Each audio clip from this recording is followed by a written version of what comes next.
बड़ी खबर है अहमदाबाद से सामने आई, जहां अहमदाबाद और अन्य शहरों में चोरी और जुआ खेलने वाला आरोपी गिरफ्तार। बता दें कि नवरंगपुरा पुलिस ने राजू खत्री को किया गिरफ्तार। एक हफ्ते पहले हुई घर में चोरी के मामले में आरोपी को गिरफ्तार किया गया है। आपको बता दें कि चौथी मंजिल की खिड़की से अंदर घुसा और सोने चांदी के गहने और नकदी चुरा ली।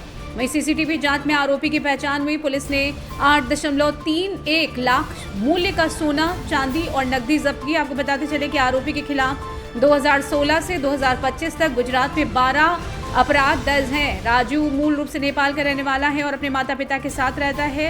वहीं बता दें कि 2016 में बसरपुर में चोरी करने के बाद सूरत चला गया था। सूरत में चोरी के लिए उसे मौत की सजा सुनाई गई थी। साबरमती सेंट्रल जेल से रिहा होने के बाद वो दिल्ली चला गया। आरोपी की 2 पत्नियां और बच्चे दिल्ली में हैं। दूसरी पत्नी से भी अलग हो चुका है आरोपी। जी हाँ, आपको बता दें कि आरोपी ऑनलाइन गेमिंग का भी शौकीन है। चोरी और डकैती करता था, अपने पैसे ऑनलाइन गेमिंग और जुए में लगाता था।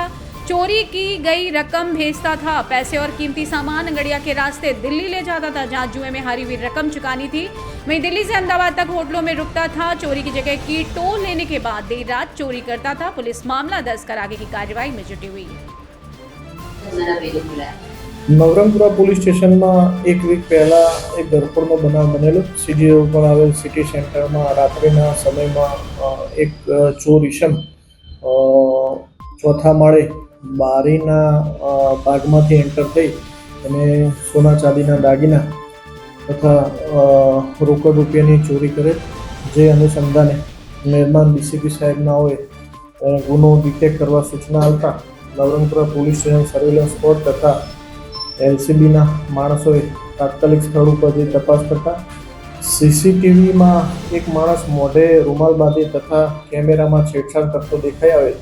જે અનુસંધાને અલગ અલગ ટીમો બનાવી સીસીટીવી ચેક કરતા અમને એક જગ્યા ઉપર એ રિક્ષામાં આવતો દેખાય। જે રિક્ષા નંબર આધારે રિક્ષા ચાલકની પૂછપરછ કરતા તેઓએ જ્યાંથી એને લીધેલ તે જગ્યા પર તપાસ કરતા તે હોટલમાંથી એનું નામ ને અમને મળી આવેલ।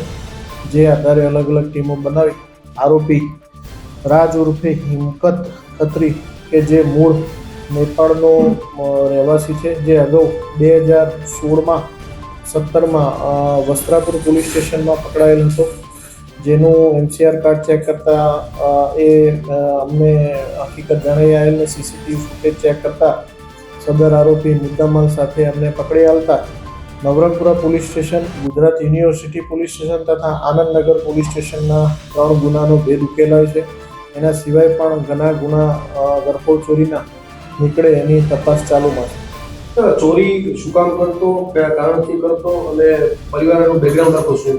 મુખ્યત્વે મૂળ નેપાળનો રહેવાસી છે। એના મધર ફાધર નેપાળ રહે છે। એ 2016માં વસ્ત્રાપુરમાં ચોરી કર્યા પછી સુરત જતો રહેલો। સુરતમાં એને 4 જગ્યા પર પોલીસ સ્ટેશનમાં આ રીતની ચોરી કરેલ। ત્યારબાદ એને પાછા થતાં અમદાવાદ સેન્ટ્રલ જેલ ગયેલો। અમદાવાદથી છૂટીને પાછો દિલ્હી જતો રહેલો।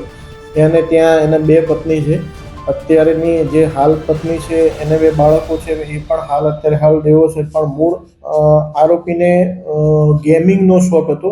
જે અલગ અલગ લકી સ્ટાર ને એવિએટર નામની ગેમોમાં રમવાનો શોખીન હોવાથી જે પણ પૈસા ચોરીના એ કમાય એ એમાં નાખીને આ પ્રકારની પ્રવૃત્તિ કરતો હતો। અત્યાર સુધીમાં જે 3 ગુના થયા, કઈ જગ્યાએ કેટલી ચોરીના મુદ્દામાલ ચોરાણો? નવરંગપુરા પોલીસ સ્ટેશનમાં જે પણ મુદ્દામાલ પકડાયો એ તો પૂરેપૂરો રિકવર કરવામાં આવેલ છે। યુનિવર્સિટી આનંદનગર પોલીસ સ્ટેશનમાં જે પૈસા આવે ત્યાં દિલ્હી કાં એ જગ્યા ઉપર જ્યાં ગેમિંગના પૈસા એના બાકી હોય એ જગ્યા ઉપર તે આગળિયા પેઢી મારફતે પણ મોકલી હતો। એની આગળની વધુ તપાસ ચાલુમાં છે। એ ત્યાંથી અલગ બસમાં ટ્રેનમાં આવતો અને અહીંયા અલગ અલગ હોટલોમાં રોકાતો, પછી રેકી કરતો। આગળના દિવસે ત્યાં જઈને આ જે અહીંયા એમઓ છે એમાં આગલા દિવસે રેકી કરી ત્યારબાદ રાત્રે વહેલી લગભગ 8-1 વાગે કે 10-1 વાગે એન્ટર થઈ જાય, ક્યાં છુપાઈ જતો, પછી રાત્રે મોડા એ ચોરી કરતો। એવી એમઓ લગભગ દરેક જગ્યાએ છે।